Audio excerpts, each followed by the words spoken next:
Dear children, let's start theme 11. And the title of this theme is Rebels and the Raj. Of course, we are talking about the rebellion of 1857. The year 1857 is considered to be a historical year as far as the India's freedom struggle is concerned. The year 1857 witnessed the first nationalized movement against the British. Even though there were revolts earlier also against the British, but they were limited to certain pockets of India. But 1857 revolt found an all India outlook. Though we say all India outlook, it was mainly confined to the north and northeastern and western part of India. The South India almost remained cut off from this revolt. We Indians proudly call this revolt as the first war of Indian independence. Whereas the British would like to undermine the importance of this revolt and they prefer to use Sepoy mutiny. The word mutiny means revolt. Sepoys were Indian soldiers who were serving under the British. Before we go details into the chapter, we must understand a few basic things. We know that the British East India Company was established in 1600. Thereafter, after 257 years, this revolt took place. All classes of people were dissatisfied with the British rule. There were social, economic, religious reasons behind the 1857 revolt.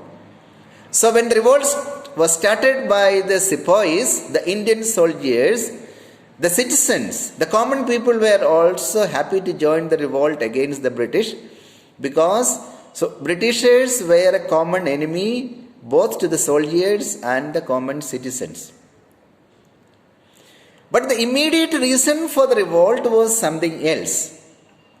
We are all familiar with this. We have studied this in our history classes earlier also.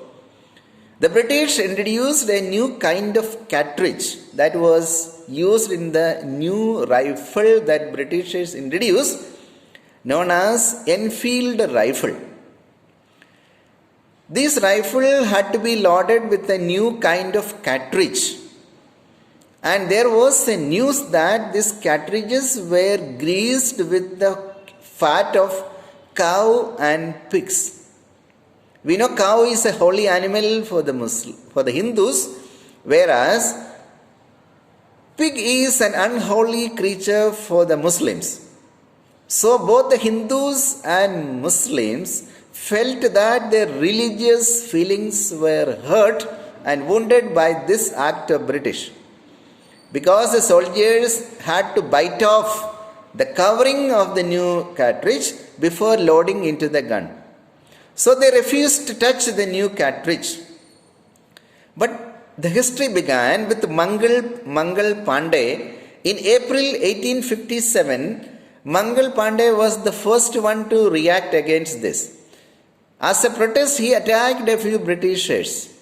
But it was subsided as Mangal Pandey was hanged to death.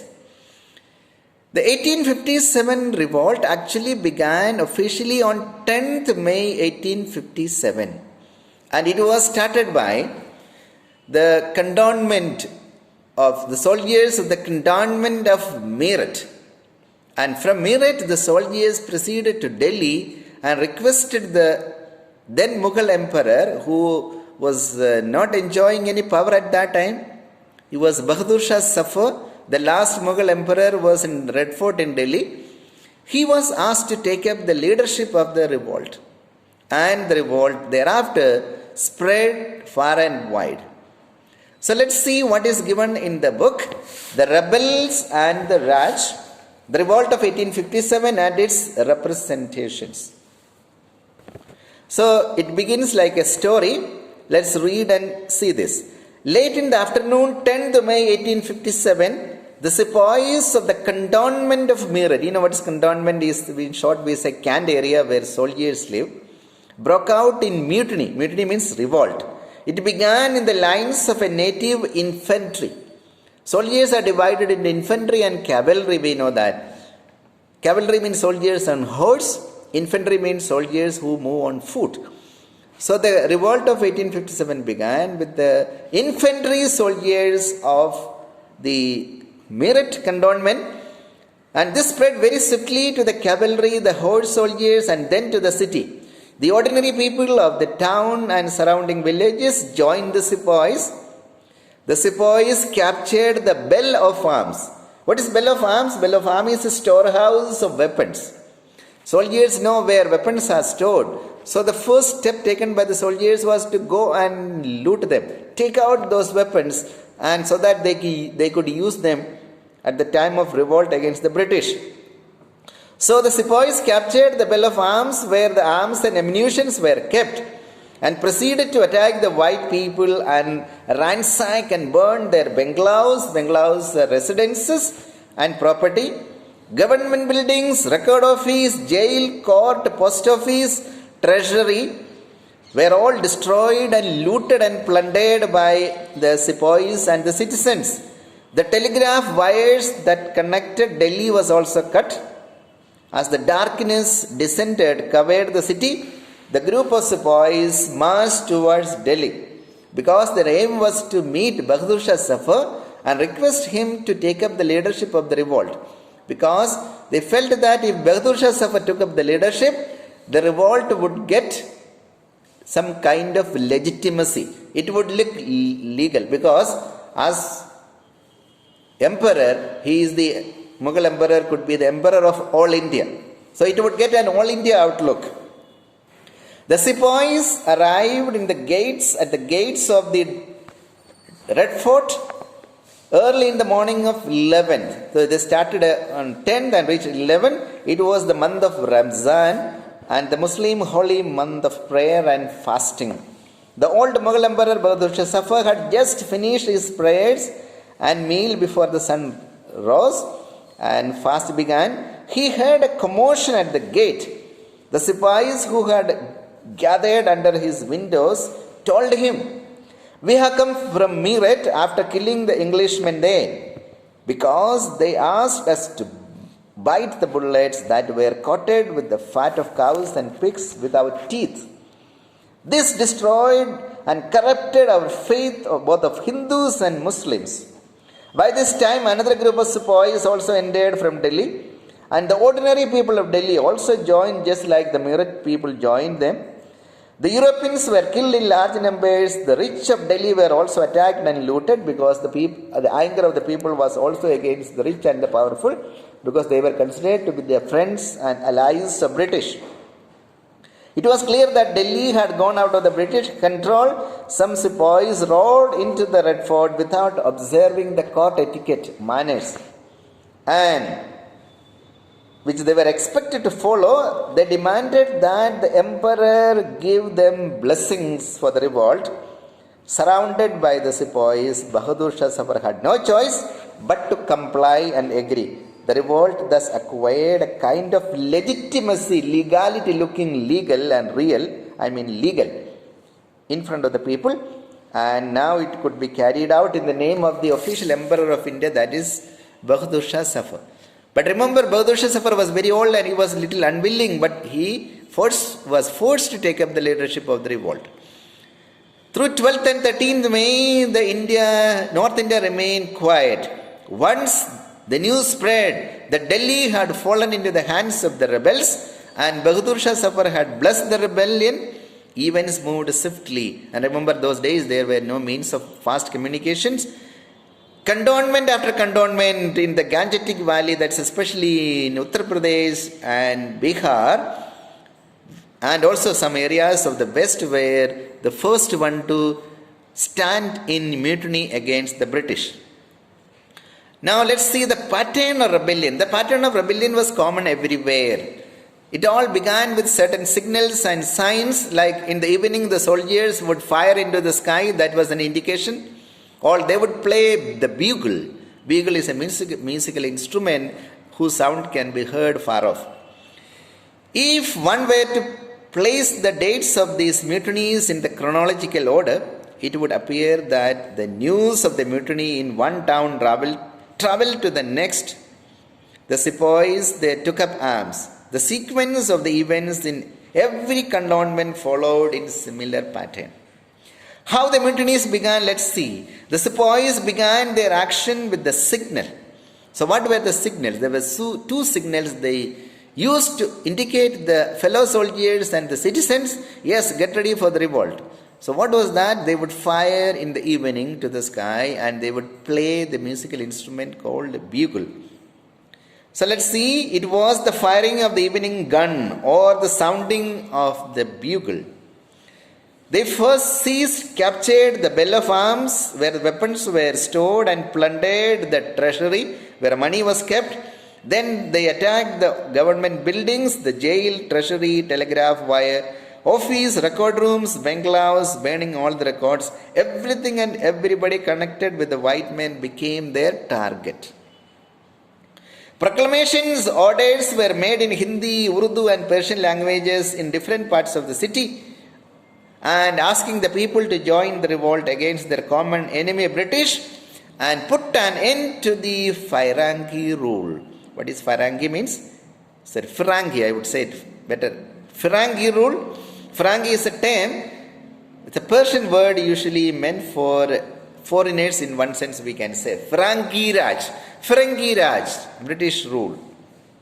When ordinary people began joining the revolt, the targets of the attack widened. In major towns like Lucknow, Kanpur and Bareilly, all in Uttar Pradesh, money lenders also and rich farmers and rich people also became the objects of their anger because these people were considered to be the friends of Britishers. So the people showed their anger against this also. Peasants not only saw them the oppressors but also allies, friends of British. In most places their houses were looted and destroyed. The mutiny in the sepoy ranks quickly became a rebellion. There was a general defiance, disobedience, revolt against all kinds of authority and power, both of English and also by the landlords and the money lenders. In the months of May and June, British had no clue how to control the revolt. Individual Britain, means Britishers, tried to save their lives and also the lives of the family members. As one British officer had mentioned, the British rule in India collapsed like a house made up of cards. And we will see one source and with that we end. Ordinary life in extraordinary time. So when the revolt began, how did it affect the lives of the ordinary people? It is an extraordinary time. And how did it affect the life of the ordinary people? Did they suffer and did they face any difficulty? Were things available in markets where there was shortage of goods? Yes, there was. Because all the bazaars, the shopkeepers all ran away fearing that their shops also could be looted. So things became very, very scarce in the markets, including the ordinary items like potatoes, even brinjal and even the so-called kaddu or pumpkin. So let's see what is mentioned here. What happened to the cities during the months of the revolt? How did people live through these months of tumult? How was normal life affected? Reports from different cities about the breakdown of routine activities are found in Delhi Urdu Akhbar published on 14 June 1857. What does it say? The same thing is true for vegetables. What is that? Scarcity. And sag. That's we say palak.